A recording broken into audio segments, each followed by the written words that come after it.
Hello, everyone. How are you? Today in our video, I really want to talk about what I wish I knew when I started healing binge eating. Are you struggling with binge eating, emotional eating, food addiction, overeating, compulsive eating, and you're wanting to overcome it, but you don't know how? Well, I want to talk to you today about the couple key things that are important for you to know as you embark or continue on your journey to food and body freedom and healing this and overcoming it that are really going to help you along the way, especially to not be so hard on yourself on this journey because it is not a, linear journey to the top. It is a journey of ups and downs. But I'm going to share a couple of key things with you that I hope will help to soothe you, reassure you, and make you feel a little bit more just patient on your journey to food and body freedom. So, I'm your host, Amber Romaniuk, emotional eating, digestive, and hormone expert, and I've helped thousands of women all over the world fully overcome emotional binge eating, food addiction, and beyond to create food and body freedom. And I'm super excited to be here with you today to dive into this. So, I went through food addiction. I went with binge eating. I went through binging and purging. I went through emotional eating, and I went through all of this about 14 years ago. And I fully healed it and overcame it. And you can too. This is not something that is, you have to manage or have go to a minimum. You can fully overcome this and be free of it and leave it behind you. And of course, my low point for me was eating out of a garbage can. I had a night where I'd finished a binge. I put the food in the garbage. I thought, well, if I put it in the garbage, I'm not going to eat any more of it. And after my food settled a bit, this voice came into my head that said, well, if it's the last time you're going to do this, you might as well just eat the rest of the cookies.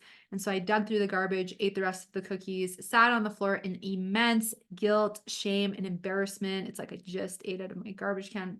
What is going on? Why is this happening? Why is this my life? But that moment really catapulted me into wanting to figure out why I was struggling with food addiction and emotional eating and how to overcome it because it was costing me a lot physically, emotionally, financially, my relationships, my life. And I was tired of the, toll it was taking on me and my mental, emotional, physical health. And so I started my journey to overcoming it. And after some years, I did and really got inspired that this is my purpose and why I'm here to help you do the exact same thing. Okay. So there's a few things I want to share with you that I wish I knew when I started on this journey to food and body freedom.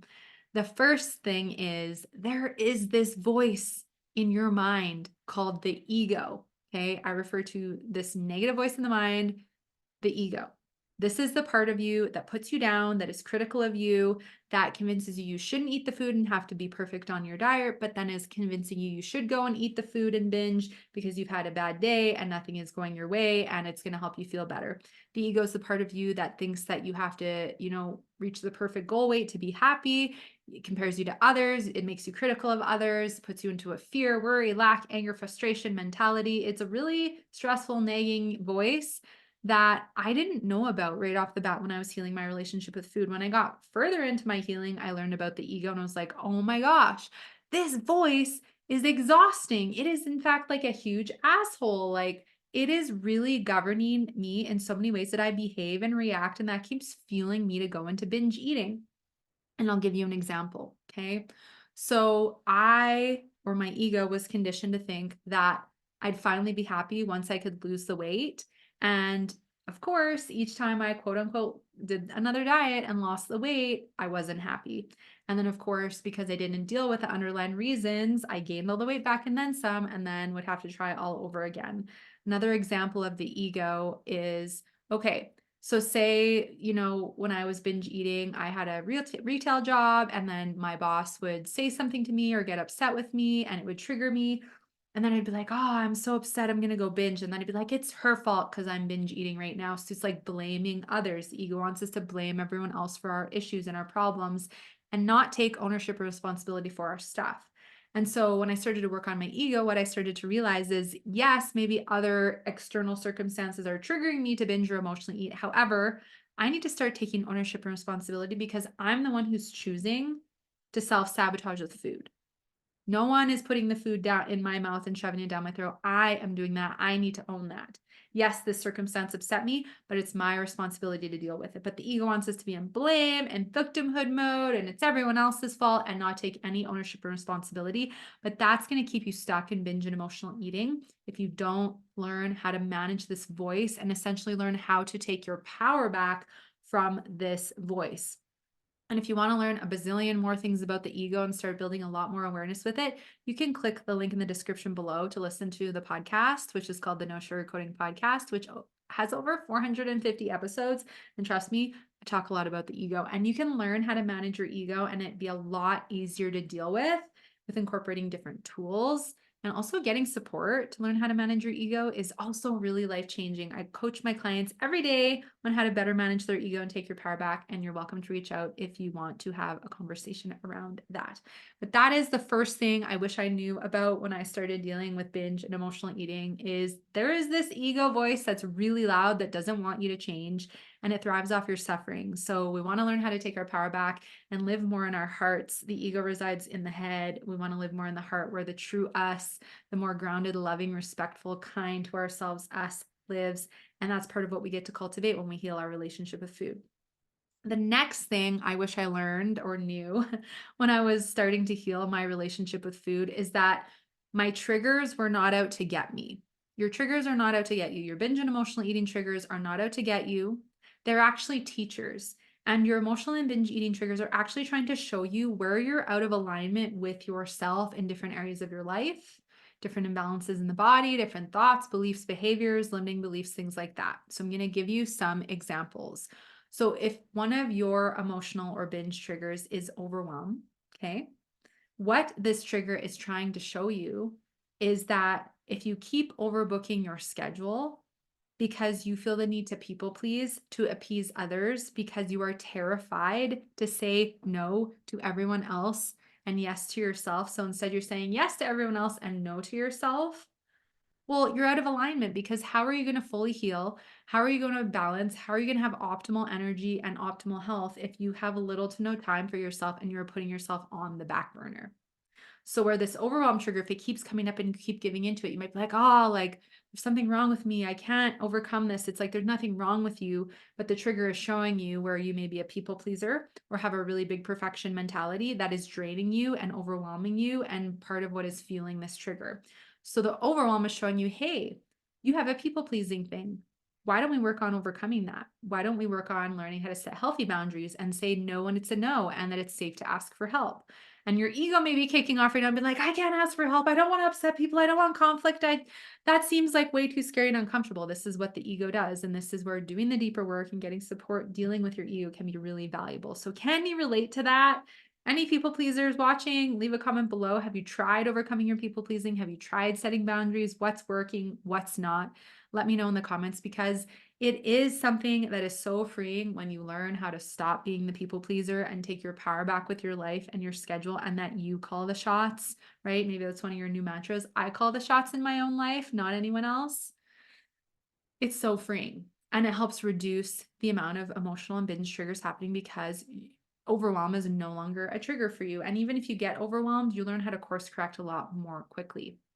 Another example of a trigger that is showing you where you're out of alignment. So why don't we talk about a hormone imbalance? So maybe for you, your blood sugar is all over the place. Your appetite levels are so massive, right? And then you overeat and then that triggers you into a binge or emotionally eating and then you get frustrated with yourself.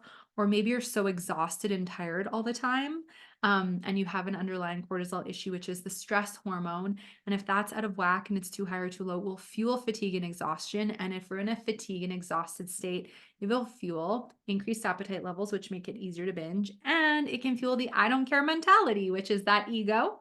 And it's like, I don't care, I'm going to eat this anyway, right? So this is where, when we're overcoming emotional and binge eating, we also want to look at your current state of health, your gut health, your hormone health, immunity, inflammation, and your detoxification systems. We want to look at your blood sugar and all these other things that are going on in the body.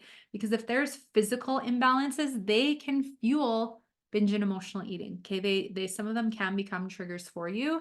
And so if you're only focusing on emotional triggers, you will miss these. And I didn't know anything about this until I started to heal my relationship with food.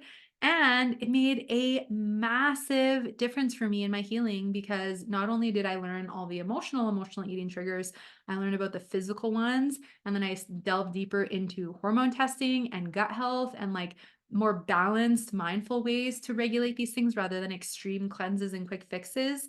And it helped me really regulate and balance my body and all the just extreme, horrible hormone imbalances that I had created from when I was going through this food addiction. And so the body is trying to show you where you're out of alignment. Now, a third and final example, because I could go on for hours about different triggers and how they're, showing you where you're out of alignment is, chasing the number on the scale. So if you are constantly tying your worth up with the number on the scale, and if the number on the scale isn't where you want it to be, then you're not giving yourself permission to be happy or live life to the fullest or ask for that raise or grow your business or start the business or be seen or go out on that date, right? You're holding back in life and or you're letting your happiness be dictated by a number on the scale. And let us remind you, the only thing that number really shows you is your full mass of gravity and nothing else. But we've been so conditioned and brainwashed to tie our worth to the number on the scale. But let me tell you, your worth is within you. It's not without you, and nothing external will build the worth and fill the void. And so, what this trigger, right? So, say the triggers you get on the scale, you don't like the number you see, and then you go into the F it, whatever, I don't care. Nothing's changing and eat whatever I want mentality. Okay. So, this is showing you where there is work to do to build body love, to build self love, to work on filling that void, and to disassociate your worth with the number on the scale.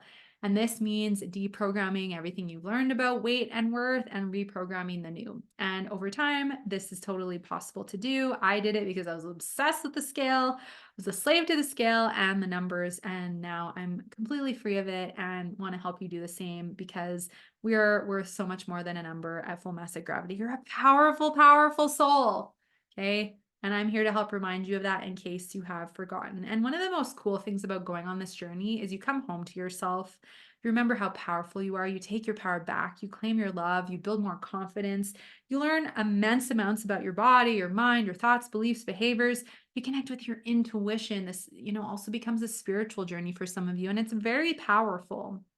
So once you have overcome an emotional eating trigger, it will stop being a trigger for you because you're coming more into alignment with yourself, your body, your emotions, your needs, and giving to yourself and integrating more balance and mindfulness into your life. You learn healthier ways to cope. Therefore, you're not going to keep giving into the triggers the same way. In fact, they start to become a turnoff. And then, the amount of how often the triggers are coming in happens less and less and less. And the next thing you know, you're, feeling so proud and happy that you haven't binged or emotionally eaten in a week, in a month, in 3 months. And even if it comes up again, instead of getting really hard on yourself, you're going, okay, this trigger came up again. What is this about? What is it trying to show me? What is it trying to teach me? Your triggers are teachers. They're trying to show you where you are out of alignment.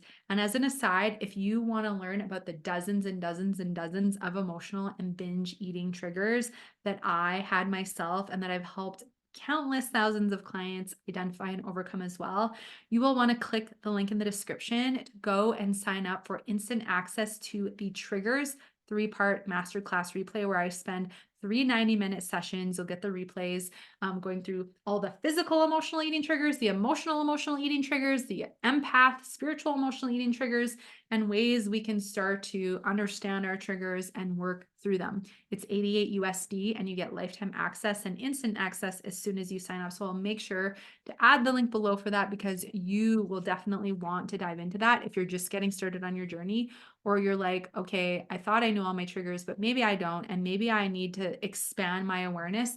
This is going to help you with that. And it's going to help you gain more traction on your journey to food and body freedom. So, what is the takeaway for you today? I'm really curious to hear from you. What is something that you're learning, something that now you're understanding, or something that you want to try after today's conversation? Maybe for you, you want to start paying attention to what it feels like when that ego mind takes over and what it feels like when you're feeling more grounded and calm and more in your power. Maybe for you, now you're going to have a perception shift when a trigger comes up. The sooner you can forgive yourself and get into the mentality of, okay, like that happened, I'm going to forgive myself and move forward. Now, what did this trigger teach me? What happened? What made me go to food again? It's asking these questions and building this awareness that is going to help you gain traction to move forward, healing your relationship with food, rather than trying another quick fix diet or weight loss plan that is not going to help you, because those things don't help you heal your relationship with food. They often just amplify more of the same things that you don't want.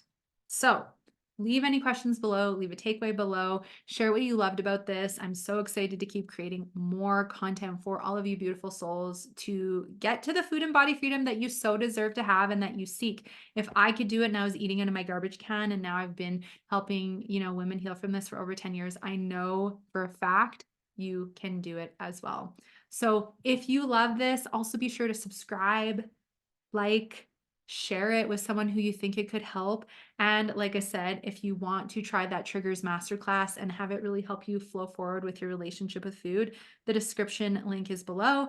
As well, if you want to learn more about how we could potentially work together and get you to full freedom from your binge, emotional eating, compulsive eating, food addiction, or binge purge behaviors, and you want to talk about how to master your ego, your triggers, and be supported and guided in a loving, safe space every step along the way with all kinds of amazing tools and coaching, support, and accountability, then you can also click the link in the description below to book a 30-minute body freedom consultation so we can connect together on Zoom. Doesn't matter where you are in the world, we can connect anywhere online and talk more about your goals, your struggles, and where you're seeking support, and why a different approach may be exactly what you desire to get where you want to go with your journey to food and body freedom. So I hope you've enjoyed this. Thank you so much for joining me again today. We will see you again next time for the next video. Take care.